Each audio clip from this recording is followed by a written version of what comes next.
I want to mention this about Zebec because very recently the CEO of Zebec, which is called Simon, he made a comment. And even though nothing I say is financial advice, he was talking about how Zebec is seeing strong payroll adoption across, for instance, in the case of education. Which I find this to be pretty interesting that Zebec is even focused on this because some of its competitors don't really care about it.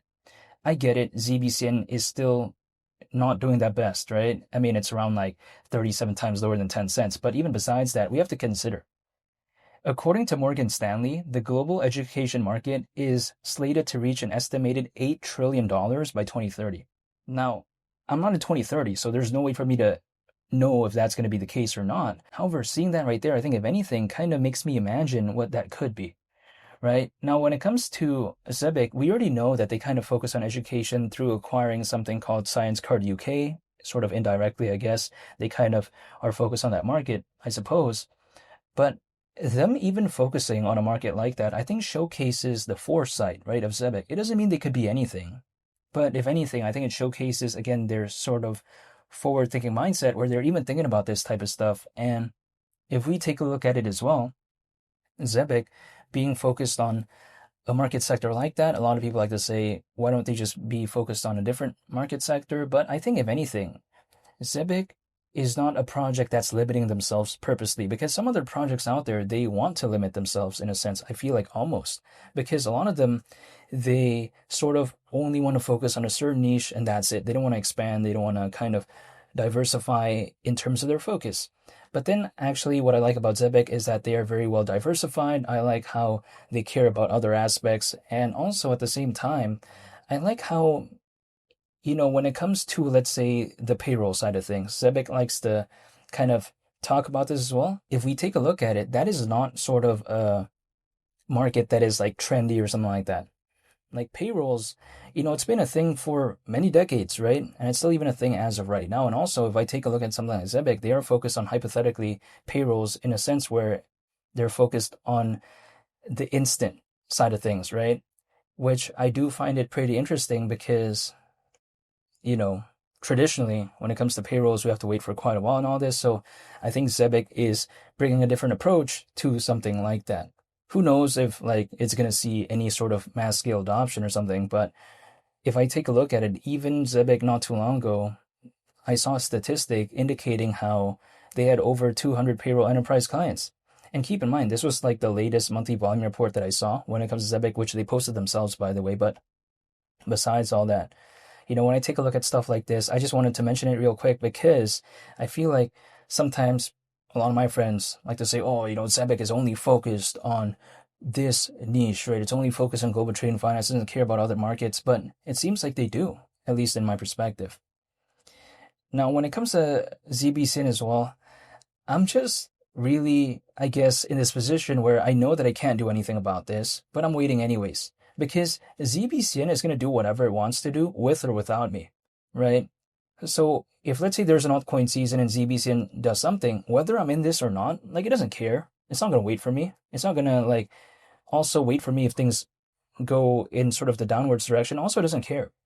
So I just want to be like waiting in case maybe something were to hypothetically, I guess in a make-believe scenario did happen. I mean, I cannot control this, though. I don't know what could exactly happen to ZBCN, but at the same time, I'm just waiting because I'm a little bit kind of in this mindset where I saw what ZBCN did this year, which was it reached around a 500 million market cap. And remember when I was talking about ZBCN when the market cap was like well below 100 million? I saw that, and my kind of reaction was it did that without an altcoin season. That was just my perception. And I don't think I've seen an altcoin season, right? So I'm wondering what could it do if there was an altcoin season? Now, who knows, right? I mean, this is just my mindset, but I'm curious to see what could maybe happen. Because for me, I don't know why sometimes a lot of my friends like to tell me, oh, why don't you feel like all this pressure by waiting? But in my perspective, why would I feel pressure by just waiting? Because keep in mind, if let's say for whatever reason, right, in a make-believe scenario, I did not care about ZBCN, I just exited right now. Or let's say I just never held ZBCN at all. Let's say that is the case for whatever reason. But I'm saying, like, if that was the situation, I'm still going to right here be waiting anyways, right? I'm still going to have to be living my life. I'm still gonna have to make it through this week, next week. You know what I mean? I'm still gonna have to just do what I've been doing anyways. So if I'm just waiting for something, I don't know why that adds extra pressure or something like that personally for me, because I'm still living my life anyways. I'm not checking the charts every 5 or 10 minutes, so it's not like it's affecting my life, I guess. This is just my perspective, right? So if I'm just waiting right now, I'm still gonna have to be living my life. Either I'm waiting for something or not. So as long as I'm still gonna be doing things, right, and just kind of making it through 2026 and stuff like that, I'd rather just be waiting, I guess. But that is just kind of my mindset. So when a lot of my friends like to ask me, why don't I feel this pressure from waiting? I just don't get it. Like, what pressure? I'm just waiting anyways. If I wasn't in this space, I'm still going to have to be living my life anyways, right? Now, it'd be a different case if, let's say, as a result of waiting for something like this, I'd have to like do something every 5 or 10 minutes.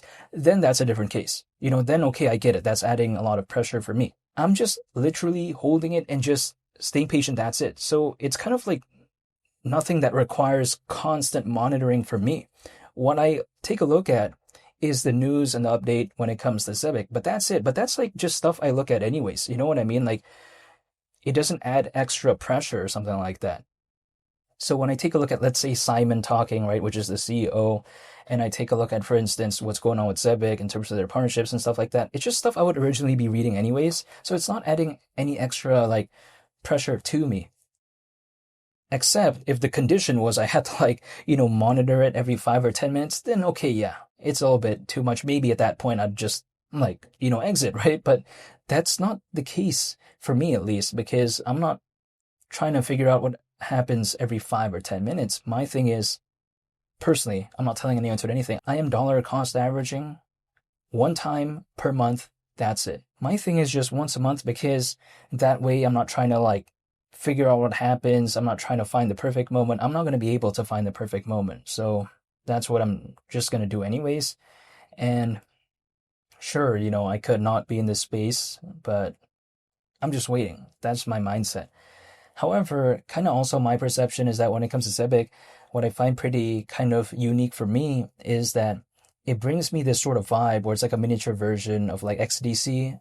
That's the way to take a look at it. Also like Stellar, but then with a Solana aspect. So I kind of like that whole vibe when it comes to, ZBCN. And yeah, that's pretty much about it. But I wanted to make this updated video to talk about how I feel about what Simon recently said when it comes to Zebec. And I seem to like what Zebec is doing in terms of their approach.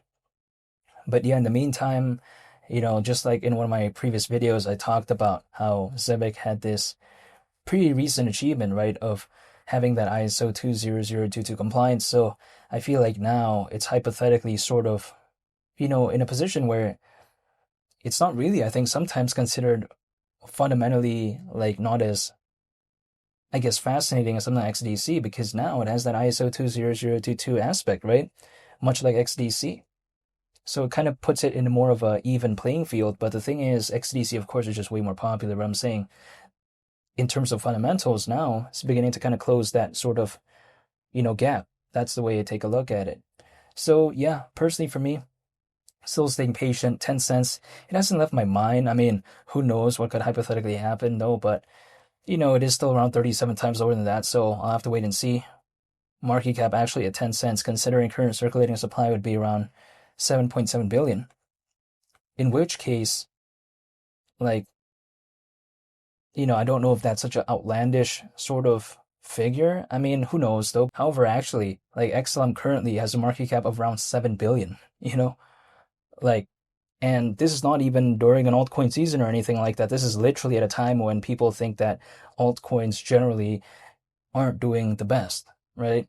And still, like, the market cap currently is around 7 billion, in which case, again, ZBCN at around like that 7.7 billion market cap, the hypothetical price at that point, considering this current circulating supply, is 10 cents. I'm not saying it's going to overtake Stellar ever. I'm not saying that. But kind of somewhat matching XLM right now, during a time when altcoins are not doing the best anyways, in an event where, let's say, there is even an altcoin season, would that be such a tough task for ZBCN? I don't know. However, it wouldn't necessarily, I guess, surprise me if it didn't seem that way. But yeah, besides that point, I want to say thank you for watching, and I greatly appreciate it, and I hope you'll have a very nice day.